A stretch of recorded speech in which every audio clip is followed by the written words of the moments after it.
Hello everyone, today we're going to be working on example 6.4-1, and this example is saying that for the truss given below, use the method of sections to evaluate the force in bars BC, GC, and GF.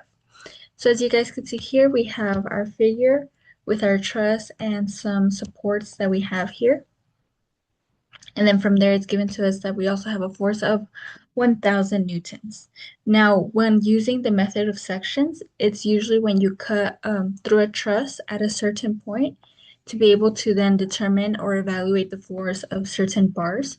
So for this example, we had to cut it right here where it says cut AA to be able to determine for the bar BC, GC, and GF. And then when cutting, we would get a left side and our right side of the truss. You could use either side to determine the forces of the bars, but usually there's always one side that is easier. There's usually like less work. So for example, if we were to take the right side of the truss, we would end up having to work with the reactions of the supports. So usually you would have to determine first the values of those reactions and then uh, do the method of sections. Meanwhile, if you look at the left side, you guys could see how the reactions do not come into play if we were to take the left side of the truss, which is why in this example, I'm going to be working with the left side of the truss because that way we would just have to deal with the forces of each of the bars and the only 1,000 Newton force. So to start off this example, what I'm going to be doing is the first thing that you want to do is determine, or better said, assume just if your bars, if the forces are going to be in tension or in compression. Here, it was already uh, drawn out to us, but I always like assuming that the bars are going to be in tension because if you get a positive number, that means that you were correct. You assumed correctly that they were going to be in tension. Meanwhile, if you get a negative number, that means that you assumed incorrectly, meaning that they're actually going to be in compression. So here we have that the force of the bar BC is assumed to be in tension, also the force of the bar GC. But for GF, it's given to us that it's in compression.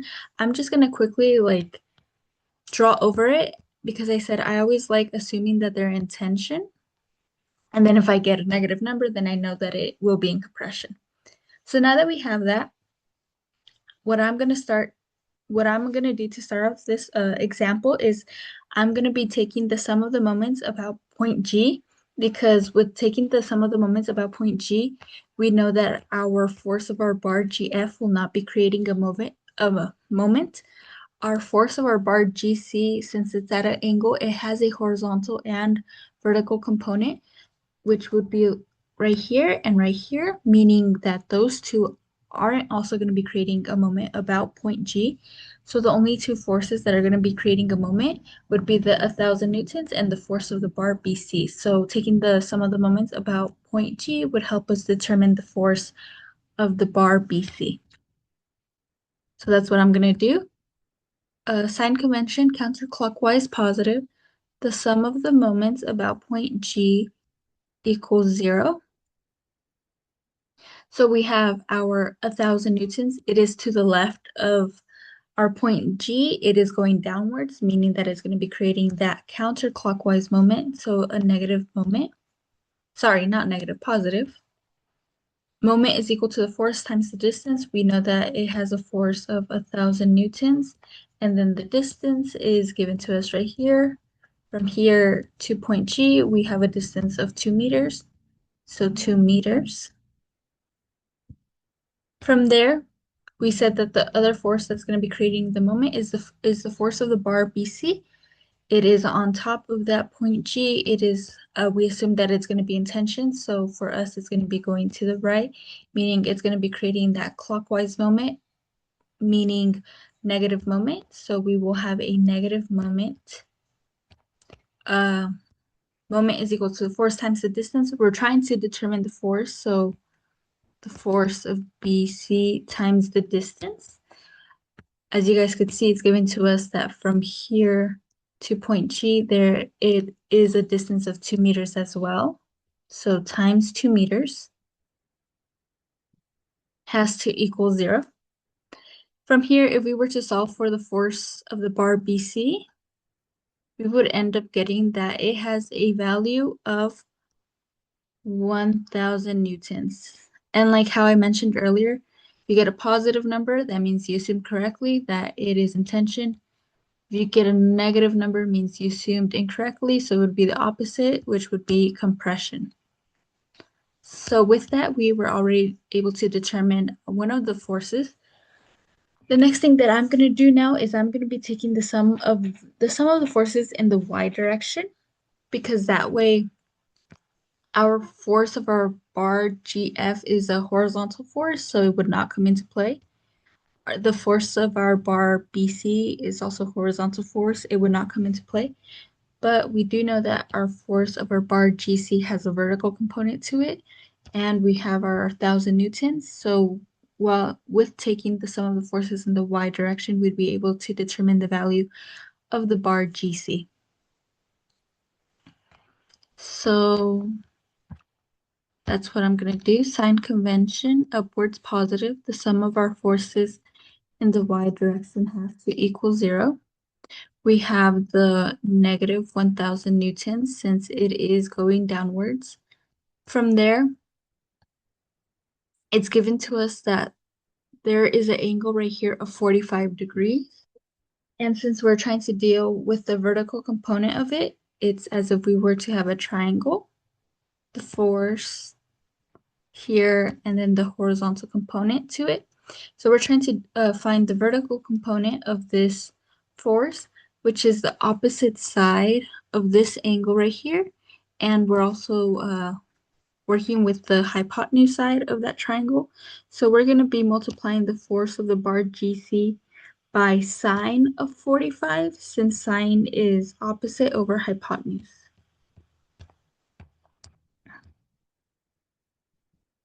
So that's how we're going to be able to determine the vertical component of it. It was slanted upwards, so positive force times the force of GC times sine of 45 degrees equal to 0.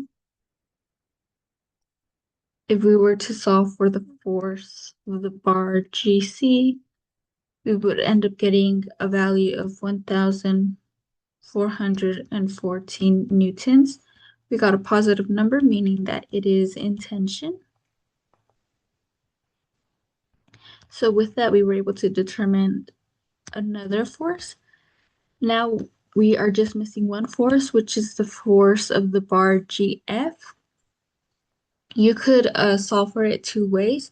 You could either now take the sum of the forces in the x direction to solve for the force, or you could also take the sum of the moments about point C. Sorry, point C right here. Because while with taking the sum of the forces about point C, you know that the force of the bar BC would not be creating a moment. The force of the bar GC would not be creating a moment as well. And the only two that would be creating a moment would be the force of the bar GF or the 1,000 newtons. So that's what I'm going to do. So counterclockwise, the sum of the moments about point C equal to 0. From there, we assumed that it's going to be in tension. So that means it's going to be creating the counterclockwise moment, so positive moment. So we have a positive moment of the force of the bar GF. The distance is, once again, we know that this distance right here is of 2 meters. So times 2 meters. From there, we would have our force of 1,000 newtons. This is heading downwards, meaning it's going to be creating that counterclockwise moment. Again, once again, a positive moment. And as for the distance, we know that the 1,000 newtons to point C has a distance of 4 meters. So we have another positive moment with the force of 1,000 newtons times 4 meters equal to 0. If we were to solve for the force of the bar GF, we would end up getting a value of negative 2,000 newtons, meaning that we assumed incorrectly, meaning that it is going to be in compression. I'm going to quickly also do the sum of the forces in the x direction just to show you guys how we would still get the same answer. So if you guys would have taken the sum of the forces in the x direction, we already know that the force of the bar BC is equal to 1,000 newtons and it is in tension, so it is going to the right. So positive 1,000 newtons. From there we said that our force of GC has both a horizontal and a vertical component. So we already know the force of it when it's at an angle, but since we're trying to do the sum of the forces in the x direction, we're gonna have to multiply this force by going back to here. And if we were to draw a triangle like this, we are now dealing with, sorry, with this side of the triangle and this side of the triangle. So with this angle, we would be dealing with the adjacent side of that angle and the hypotenuse side of that angle. So we would be multiplying the 1,414 newtons by cosine of 45. So, but we do know that it is in tension, so it is slanted upwards. So positive of 1,414 newtons times cosine of 45, because we're trying to deal only with that horizontal component of it. And then from there, we assumed that the force of the bar GF is in tension, so to the right. So once again, positive. So we would get a positive force of GF has to, all of it has to equal 0. If we were to multiply this or solve for the force of GF, we would end up getting a answer of 1,999.84 newtons, sorry, negative 1,999.84 newtons. So if we were to round that up, the force of GF, it would be negative 2,000 newtons. Since we got a negative number, we know that we assumed incorrectly, meaning that it is in compression.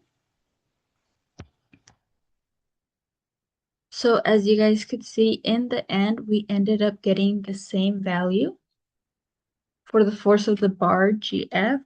So as you guys could see, if you were to take the sum of the moments about point C or taking the sum of the forces in the x direction, you will still get the same answer. Thank you guys so much for watching this video. Please feel free to give this video a thumbs up if you found this video useful, and please feel free to subscribe to our channel if you guys would like to see more videos like this one.